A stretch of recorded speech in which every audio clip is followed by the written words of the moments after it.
Hey guys, welcome back to part 2 of my video here where I talk about Ant-Man and numerous other superheroes now being confirmed to appear in Captain America Civil War, due out for next year. So picking up where I left off. Okay, so now we know now we know all the superhero characters who are appearing so far. Now let's discuss other characters. It's been confirmed that Emily Van Camp, the actress who appeared as Agent 13, aka Sharon Carter from Captain America: The Winter Soldier, is returning to play that same character. And this time I believe she is in the CIA because at the end of that movie of Winter Soldier, we see her in training at a shooting range with a t-shirt that clearly says CIA because, she was a S.H.I.E.L.D. agent, and when S.H.I.E.L.D. collapsed, she was unemployed. So yeah, of course it would make sense to go to the next biggest intelligence agency in America. So yeah, that makes perfect sense. But this also puts her on the side that would oppose Captain America, and she was one of his believers and supporters during the Winter Soldier. Like, she wasn't entirely convinced that he was the bad guy in the picture, and she remained a true S.H.I.E.L.D. agent when Hydra revealed themselves. And she was never Hydra, she was always S.H.I.E.L.D. But her position in the CIA, if she is indeed a brand new field agent or operative by the time Civil War happens, which she most likely is by that point, it'll be interesting to see if they have much of a relationship or any and all interaction. Some people are predicting she's going to become Captain America's new love interest because she is and forgive me if I say this wrong because you comic book guys will know this way better than I would. She's either the niece or granddaughter of Cap's old flame, the original Agent Carter. Oh my god, and now I'm drawing a blank. Well, I can't remember her first name, but I'm sorry, I can't remember her first name for the life of me, but Agent Carter, the original Agent Carter, she is a niece or granddaughter of hers. Peggy, God, why couldn't I remember her name? I'm sorry, it's late. I'm trying to stay awake here. Peggy, yeah, she's Peggy's niece or granddaughter. Anyway, and so Sharon might become Cap's new love interest. Although because she'll be working for the CIA now, I wonder if they're going to have much of a relationship or any interaction at all. If they'll even talk to each other or see each other throughout the entire film, because they only had a few scenes together in The Winter Soldier, so their relationship could expand and develop more in Civil War, but who knows. But she's set to return along with another Marvel character who a lot of us forgot about because we almost forgot it was a part of the Marvel Cinematic Universe. William Hurt, the actor who played the nasty General Ross in 2008's The Incredible Hulk, featuring Edward Norton as Bruce Banner, aka the Incredible Hulk, who encouraged his buddy Mark Ruffalo to take on the role of the Hulk for future MCU films. And thank you, Mr. Norton, for doing that because Ruffalo has been incredible, like the Incredible Hulk. But you know what? I actually liked that movie. It had its moments for me. I think I need to watch it again, though, because it actually does do a good job setting up the Avengers, because at the very end of it, when General Ross is drinking away his misery in the bar and Tony Stark approaches him, one of the last lines he says to him, "We're thinking of putting together a team." And that was, I really liked that, because at the time when I saw it for the first time, I had no idea what he was talking about. I'm like, ooh, a team of superheroes, that sounds nice. And as the years went by, oh, the Avengers.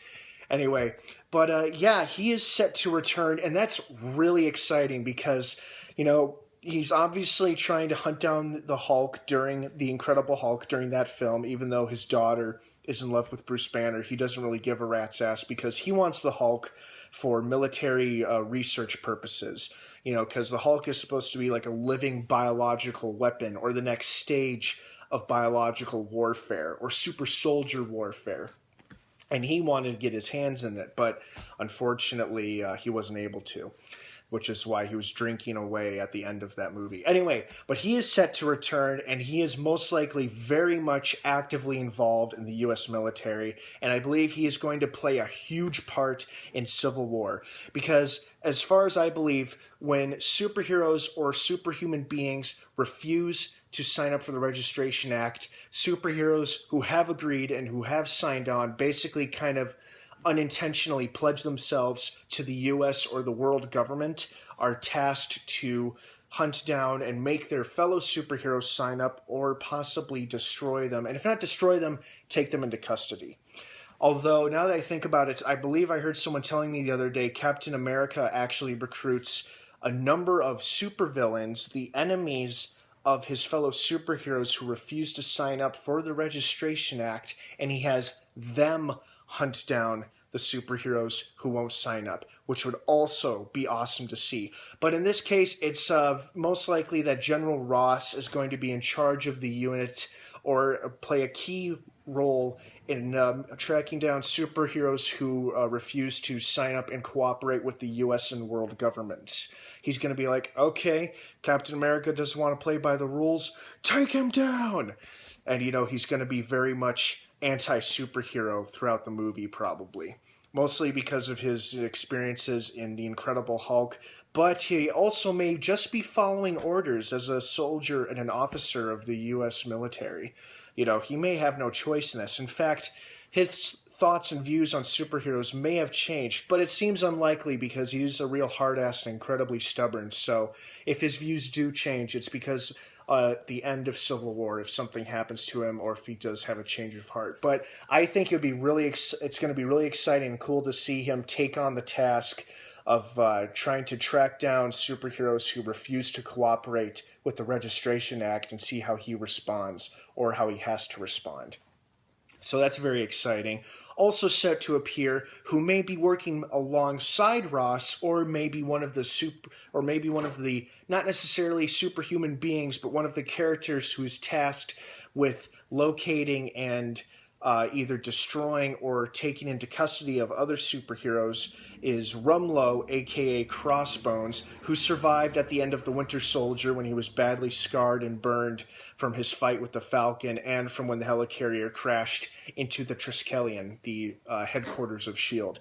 He survived, and when last we saw him, he was being treated in the ER by doctors and nurses, and he was most likely kept under guard and in custody while in the hospital. Although during the time between Winter Soldier and Civil War, he may have very well escaped or created some kind of deal.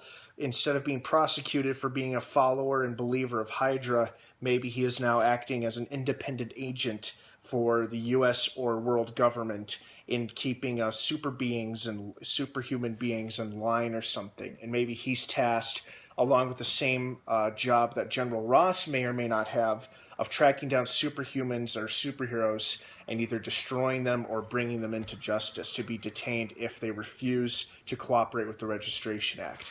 So it's all very, very exciting stuff to think about. Plus, people are going to come up, and unfortunately, I think a lot of the public's view and opinion on the Registration Act is definitely going to is definitely going to have a lot to do with the first two Avenger films, because we had the huge battle in New York, and then in Age of Ultron we had the final battle in Sokovia, and then we had the Hulk going apeshit, and the Hulkbuster Hulk and Hulkbuster fight happened in Wakanda. And, of course, that probably left many people dead and injured and lots of property damage and a lot to pay for.